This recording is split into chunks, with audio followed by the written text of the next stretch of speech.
What's good? What's good? I just thought it would be relevant to do some more reading from Operating Manual for Spaceship Earth, written by R. Buckminster Fuller. I'm starting about halfway through Chapter 7. The first bit's just kind of some word salad. Bucky can be long-winded. If you have not yet, I would suggest YouTubing some video clips of him actually lecturing so you can kind of follow his writing, because it's tough at times to get a cadence for him. One of the myths of the moment suggests that wealth comes from individual bankers and capitalists. This concept is manifest in the myriad of charities that have to beg for alms for the poor, disabled, and helpless young and old in general.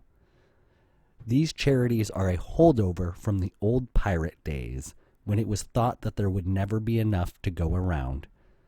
They are necessitated by our working assumption that we cannot afford to take care of all the helpless ones. Counseled by our bankers, our politicians say we can't afford the warring and the great society too.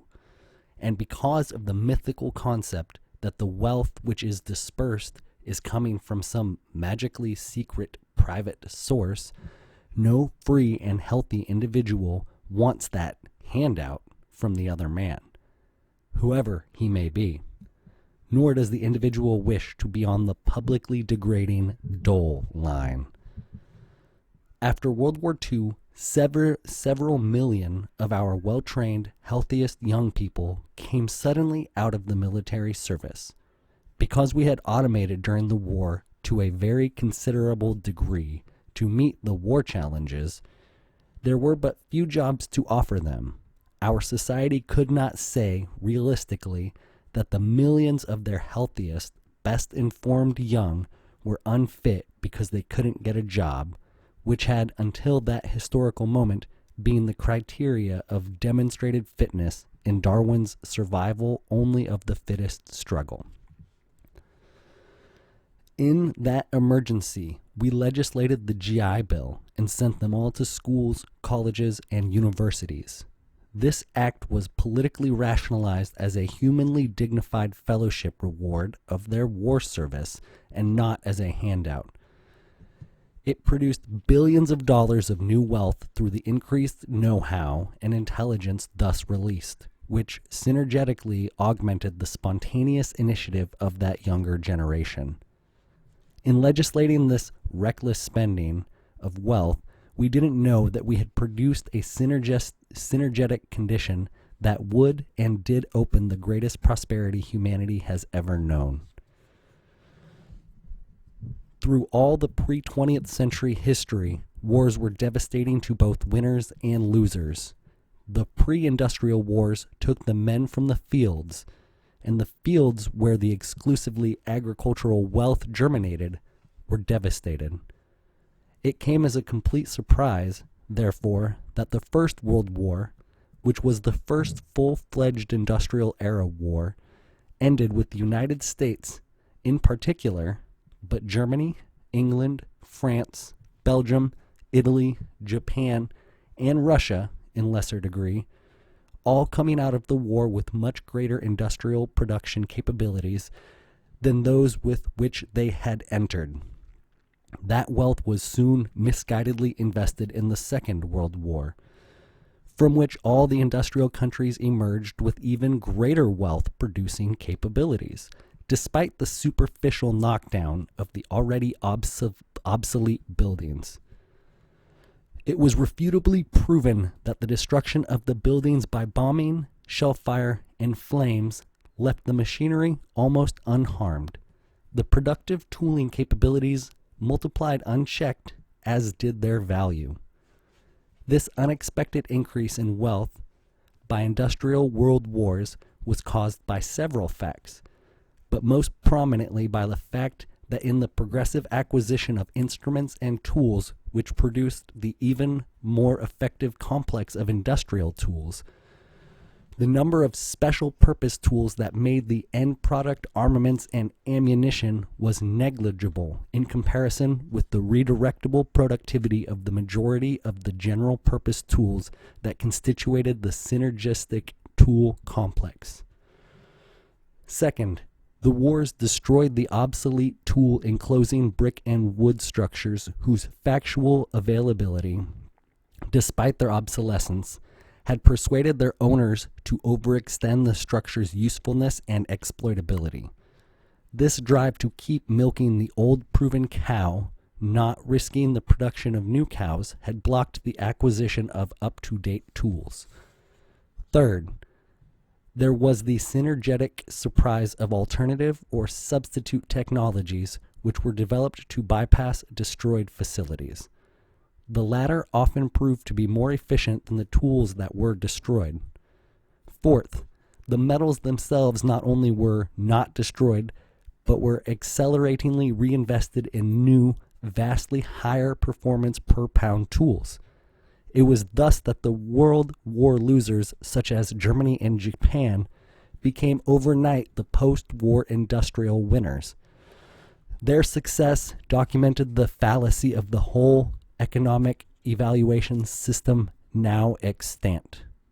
Thus again we see that through gradually increasing use of his intuition and intellect, man has discovered many of the generalized principles that are operative in the universe and has employed them objectively but separately in extending his internal metabolic regeneration by his invented and detached tool extensions and their remote operation affected by harnessing inanimate energy. Instead of trying to survive only with his integral set of tool capabilities, his hands, to pour water into his mouth, he invents a more productive wooden, stone, or ceramic vessel so that he only can drink from it, so that he can not only drink from it, but carry water with him and extend his hunting and berry picking. All tools are externalizations of originally integral functions, but in developing each tool, man also extends the limits of its usefulness, since he can make bigger cups hold liquids too hot or chemically destructive for his hands. Tools do not introduce new principles, but they greatly extend the range of conditions under which the discovered control principle may be effectively employed by man. There is nothing new in world technology's growth. It is only the vast increase of its effective ranges that are startling man. The computer is an imitation human brain. There is nothing new about it, but its capacity, speed of operation, and tirelessness, as well as its ability to operate under environmental conditions intolerable to the human anatomy, make it far more effective in performing special tasks than is the skull and tissue.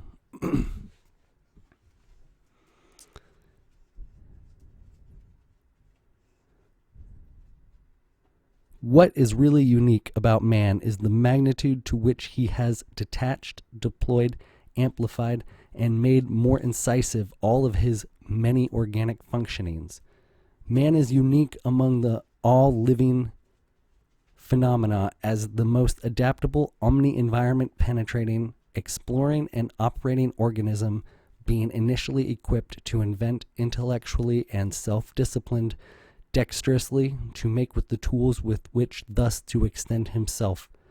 The bird, the fish, the tree are all specialized, and their special capability functioning tools are attached integrally with their bodies, making them incapable of penetrating hostile environments.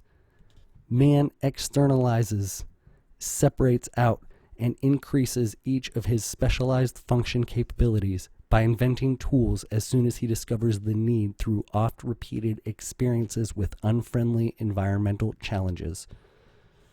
Thus, man only temporarily employs his integral equipment as specialist and soon shifts that function to detached tools.